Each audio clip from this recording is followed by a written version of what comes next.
એક સવાલ પૂછું, થોડો વિચિત્ર છે પણ બહુ મહત્વનો છે. તમે તમારા બાપાને છેલ્લો સ્પર્શ ક્યારે કરેલો? સ્પર્શ ક્યારે તમે તમારા બાપાનો હાથમાં લીધો હોય, કે એમને ગળે વળગાડ્યા હોય, કે શાંતિથી ડોસાની પીઠ પર હાથ ફેર્યો હોય? યાદ આવે તમને છેલ્લે ક્યારે? ઇન્સ્પેક્ટર, આ બધી નાની નાની વાતો. નહીં બેન, નહીં.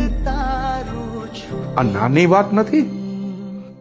તમને આ ઉંમરે લાગશે, પણ હું તમને કહું, આ નાની વાત નથી. વર્ષો વર્ષ જેના શરીરને ફેમિલી ડોક્ટર સિવાય કોઈને સ્પર્શ જ ન થયો હોય ને, એ નાની વાત નથી. પોતાના સંતાનોનો સ્પર્શ નહીં, પોતાના સ્વજનોનો સ્પર્શ સુદ્ધાંત